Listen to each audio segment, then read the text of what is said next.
2 जून 2025 पाकिस्तान के कैपिटल इस्लामाबाद के अंदर एक ऐसा अफसोसनाक वाक़या पेश आया जिसने पूरे मुल्क को हिला कर रख दिया। इवन कि इसको इंटरनेशनल मीडिया पर भी डिस्कस किया गया।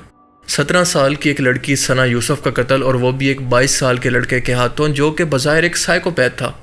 और उसके मुताबिक ये कत्ल उसने सना की तरफ से दोस्ती और रिलेशनशिप से इनकार पर किया। सना का ताल्लुक वैसे तो चित्राल से था, लेकिन अपनी मेडिकल फर्स्ट ईयर की पढ़ाई के लिए वो इस्लामाबाद के सेक्टर G13 के अंदर एक किराए के घर में रहती थी, जो कि उस घर का ऊपर का पोर्शन था। टिकटॉक पर इसकी वीडियोस को देखकर अंदाज़ा होता है कि ये बहुत ही डिसेंट लड़की थी। कभी इसका कोई स्कैंडल सामने नहीं आया और हमेशा इसके चेहरे पर एक मुस्कुराहट होती थी। कभी इस लड़की को किसी कंट्रोवर्सी के अंदर नहीं देखा गया। अभी 29 मई 2025 को इसने अपनी बर्थडे सेलिब्रेट की थी, और इसके कुछ ही दिन के बाद ये खबर मिलती है कि उमर नाम के लड़के ने इससे मिलने के लिए इसके घर के अंदर घुसकर बिना किसी की नज़र में आए इसे देखते ही 2 गोलियां इसके सीने के अंदर मारी, जिसकी वजह से उसकी मौके पर डेथ हो गई। अब पूरा मीडिया इस वाक़े को इसी तरह से रिपोर्ट करता रहा, लेकिन असल हक़ाइक़ और असल इन्वेस्टिगेशन अभी किसी के पास भी नहीं थी। और तमाम लोग इस कत्ल को कॉन्टीन्यूस रिजेक्शन यानी लगातार रिजेक्ट करना और ईगो का मसला बता रहे थे, और सोशल मीडिया पर हर जगह बस यही डिस्कस होने लगा। लेकिन सच अभी तक छुपा हुआ था, और ये मामला इतना सीधा नहीं था जितना लोग समझ रहे थे। और फिर अगले ही दिन 24 से 48 घंटों के अंदर पुलिस अपनी इन्वेस्टिगेशन का आगाज़ करती है, और कुछ ऐसे हक़ाइक़ सामने आते हैं कि केस का तमाम रुख ही बदल जाता है। क्योंकि पुलिस की रिपोर्ट के मुताबिक ये बात तो दुरुस्त है कि ये ईगो का मसला था, और लड़के ने बार बार रिजेक्शन से तंग आकर घर के अंदर घुसकर सना को कत्ल किया। लेकिन ये कहना भी सही नहीं है कि इस तमाम वाक़े के अंदर सना की अपनी मर्जी शामिल नहीं थी। इनफैक्ट इन दोनों का राब्ता बहुत टाइम पहले इंस्टाग्राम पर हुआ था, और दोनों एक दूसरे से राब्ते के अंदर थे, और सना ने खुद ही इसको मिलने के लिए इस्लामाबाद बुलाया था।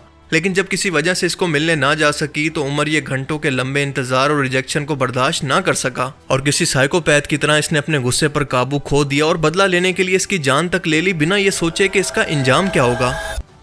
जियो न्यूज़ ने इस तमाम वाक़े पर एक डिटेल इन्वेस्टिगेशन पब्लिश की है, जिसके मुताबिक उमर हयात का ताल्लुक था फैसलाबाद के इलाके जड़ावाला से, और ये लड़का दरअसल एक मिडिल क्लास या फिर गरीब घराने से ताल्लुक रखता था, जॉबलेस था और मैट्रिक क्लास तक पढ़ा हुआ था। लेकिन इसको मशहूर होने का और रेंट पर गाड़ियां लेकर, दोस्तों से पैसे उधार लेकर फोटोशूट करवाना और महंगी गाड़ियां और प्रॉपर्टी दिखाकर लड़कियों को फंसाने का शौक था।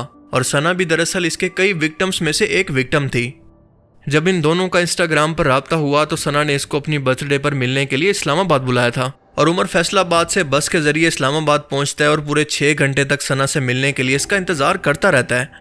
लेकिन सना बार बार कहती है कि कुछ टाइम रुक जाओ, आधा घंटा रुक जाओ, 1 घंटा रुक जाओ, और यूं करते करते उमर को सुबह से शाम हो जाती है। और आखिरकार शाम को सना उमर को ये कहती है कि मैं मसरूफ़ हूँ या फिर मेरा कोई फैमिली इशू है, मैं तुमसे नहीं मिल सकती। अब उसके बाद होता यह है कि उमर उस दिन उसके लिए जो भी गिफ्ट लाया था वो तमाम फेंक कर गुस्से के अंदर वापस फैसलाबाद चला जाता है। अभी कुछ ही दिन गुजरते हैं कि इन दोनों के आपस में एक बार फिर से बात होती है, नाराज़गी ख़त्म होती है, और दोनों 2 जून को मिलने के लिए एग्री कर जाते हैं। और एक बार फिर से उमर हयात फैसलाबाद से बस पर इस्लामाबाद आता है, और बाकी लड़कियों की तरह सना को भी शो ऑफ करने के लिए फॉर्च्यूनर गाड़ी किराए पर लेता है। और इस गाड़ी के अंदर सना के लिए बहुत सारे बर्थडे गिफ्ट भी मौजूद थे, और इसके अंदर एक ड्राइवर भी मौजूद था। सना के इलाके के अंदर जाकर वो इस फॉर्च्यूनर को पार्क करवाता है, और इसको सुबह 5 बजे से कॉल्स करने लगता है, कभी इसके नंबर पर और कभी इसके व्हाट्सएप नंबर पर। अब पहले तो सना सो रही होती है तो इन कॉल्स और मैसेजेस को नहीं देख सकती, लेकिन जब दोनों का राब्ता होता है तो पुलिस की रिपोर्ट के मुताबिक इन दोनों के अंदर फिर वही बात होती है कि कुछ देर के अंदर मिलते हैं। आधा घंटा, 1 घंटा, 2 घंटे, और इस तरह करते करते सुबह से शाम हो जाती है, और तकरीबन 12 घंटों का वक्त गुजर जाता है। और आखिरकार एक बार फिर से पहले की तरह सना उमर से मिलने से इनकार कर देती है। अब इस वक्त सूरत हाल ये थी कि सना का वालिद इस वक्त इस्लामाबाद से बाहर था, इसका भाई चित्राल के अंदर मौजूद था, और इसकी वालदा सर्फ लेने के लिए घर से बाहर एक मार्केट के अंदर गई थी, और घर के अंदर सिर्फ सना और इसकी एक फूफो मौजूद थी, और फूफो अपने दूसरे कमरे के अंदर मौजूद थी, जबकि सना अपने कमरे के अंदर। अब उमर हयात को क्योंकि सना ने खुद ये तमाम इन्फॉर्मेशन दी हुई थी कि घर पर कौन कौन मौजूद है, घर की लोकेशन क्या है, तो वो उसी एड्रेस पर पहुंच जाता है। लेकिन अब की बार फ़र्क ये होता है कि अब की बार वो अपने साथ एक वेपन लेकर आता है। ये शाम के 4:30 से 5 बजे का वक्त है। जब उमर इनके घर के बाहर पहुंचता है तो देखता है कि घर का दरवाज़ा बंद है, लेकिन कुछ ही देर के बाद वो देखता है कि घर के नीचे वाले हिस्से में रहने वाली फैमिली की एक औरत दरवाज़ा खोलकर इसको बंद करना भूल जाती है। और उसी दौरान उमर ये मौका देखकर ऊपर के पोर्शन के अंदर घुस जाता है और सना के रूम तक पहुंच जाता है। सना इसको अचानक से सामने देखकर घबरा जाती है और इसको कहती है कि मेरे साथ वाले रूम के अंदर मेरी फूफा मौजूद है, मेरे घर के अंदर सीसीटीवी कैमरे इंस्टॉल हैं और मेरे घर वाले कभी भी यहाँ पर आ सकते हैं, तुम फ़ौरन यहाँ से चले जाओ। लेकिन इसी बहस के बाद एक बार फिर से इनकार सुनकर उमर अपनी जेब से पिस्टल निकालता है और इसके सीने पर 2 फायर कर देता है और इसकी वजह से इसकी मौके पर डेथ हो जाती है। उमर फौरन से वहां से निकलकर सना का मोबाइल उठाकर बाहर गली के अंदर निकल जाता है जहां पर सीसीटीवी कैमरे के अंदर इसको देखा जा सकता है। और इसके बाद ये बाइक या सर्विस पर बैठकर बस पर बैठकर अपने घर फैसलाबाद वापस आ जाता है और रास्ते में सना के मोबाइल फ़ोन को ऑफ कर देता है। और इसकी वजह यह थी कि वो जानता था कि इस कत्ल से पहले सना की आखिरी बार इसी से बात हुई थी और ये फ़ोन इसको पकड़वाने का सबसे बड़ा सोर्स या फिर सबूत भी बन सकता है। पुलिस ने अपनी इन्वेस्टिगेशन के दौरान जब सना की गली के अंदर मौजूद सीसीटीवी कैमरास को देखा और सोशल मीडिया पर मौजूद इसकी फुटेज के बाद जब इसके फ़ोन को ट्रेस किया तो ये आखिरकार पुलिस की हिरासत के अंदर आ गया और इसने अपना जुर्म भी कबूल कर लिया। और पुलिस ने आखिरकार जब सना का मोबाइल चेक किया तो पता चला कि ये एक तरफा नहीं, ब्लैकमेलिंग का मामला नहीं बल्कि म्यूचुअल कंसेंट का मामला था, क्योंकि दोनों एग्री थे मिलने पर। लेकिन फिर से इसी उम्मीद के बाद बार बार रिजेक्शन की वजह से ये लड़का एक साइकोपैथ किलर के अंदर बदल गया। और दोस्तों लॉजिकल भी यही लगता है, क्योंकि अगर ऐसा नहीं था तो वो लड़का अगर इसको बार बार परेशान कर रहा था तो सना ने ये बात अपने घर वालों को क्यों नहीं बताई, पुलिस के अंदर कंप्लेन क्यों नहीं की, सोशल मीडिया पर इस बारे में क्यों कोई बात नहीं की, या फिर अपनी दोस्तों को क्यों नहीं बताया। और सबसे बढ़कर अपना पर्सनल नंबर देकर, व्हाट्सएप नंबर देकर, अपना एड्रेस देकर इसको मिलने के लिए वहां पर क्यों बुलाया। देखें ये बात बिल्कुल 100% ठीक है कि आज हमारी सोसाइटी उमर हयात की तरह के नीच ज़हनियत के लोगों से भरी पड़ी है जो कि लड़कियों को सिर्फ एक टिश्यू पेपर के तौर पर इस्तेमाल करना अपना हक समझते हैं और इनको इनकार का मतलब पता ही नहीं है कि नो का मतलब होता है नो। अगर कोई शख्स आपको मना कर रहा है, किसी चीज़ से इनकार कर रहा है तो आपको वहाँ से दफ़ा हो जाना चाहिए। आपको इसको मारने का हक किसने दिया।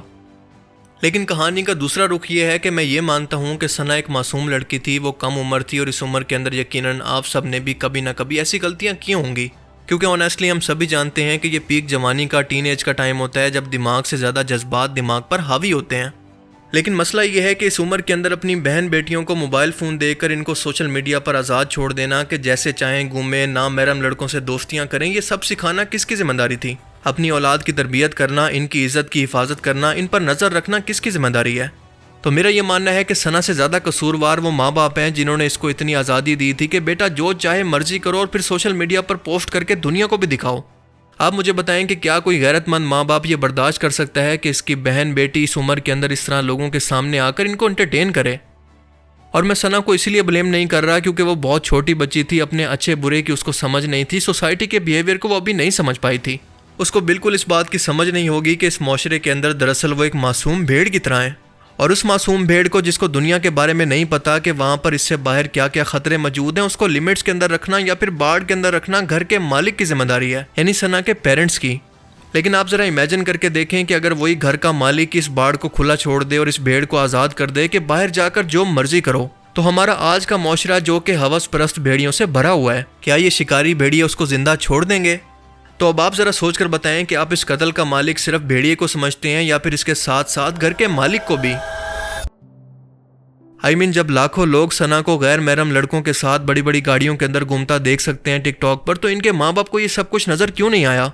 और जिस तरह का कल्चर टिकटॉकर ने हमारे माशरे के अंदर पैदा कर दिया इन्फ्लुएंसर्स के नाम पर, मुझे नहीं लगता कि आगे जाकर भी इस तरह के वाक़यात कम होने वाले हैं, क्योंकि ये मसला जुर्म का नहीं बल्कि माइंड सेट का है।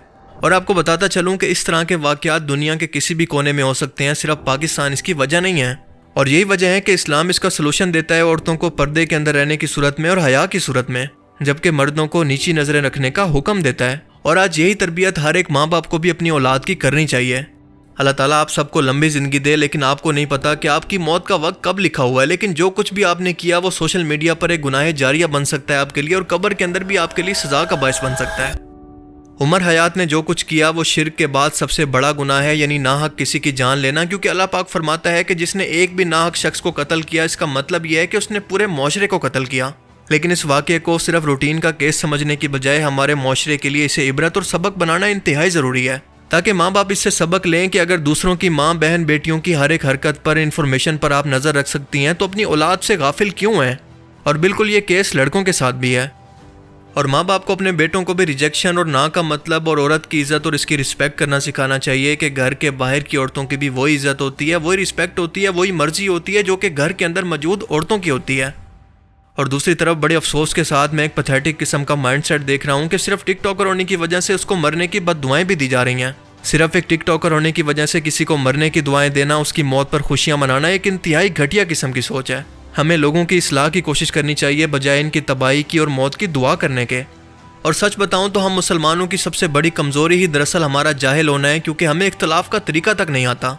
लोगों को दावत देना तो दूर की बात, क्योंकि इख्तलाफ का मतलब हम सामने वाले को कत्ल करना ही समझते हैं या फिर इसके वजूद को ही मिटा देना। और इस तरह की एक्सट्रीम सोच को हमें आज ही से बदलना होगा, वरना अगर आज सना है तो कल कोई और होगी। बिल्कुल ऐसे ही जैसे कुछ साल पहले नूर मुकद्दम के साथ हुआ। अल्लाह ताला से दुआ है कि वो सना की तमाम गलतियों को दरगुजर फरमाए और इसको माफ़ फरमा दे और इसको जन्नत के अंदर जगह अता फरमाए और इसके कातिल को दुनिया और आखिरत दोनों के अंदर इंजाम तक पहुँचाए। आमीन। बाकी आप इस बारे में क्या सोचते हैं, अपनी कीमती राय का इजहार कमेंट सेक्शन में ज़रूर करें। Thanks for watching this video. Allah हाफिज़।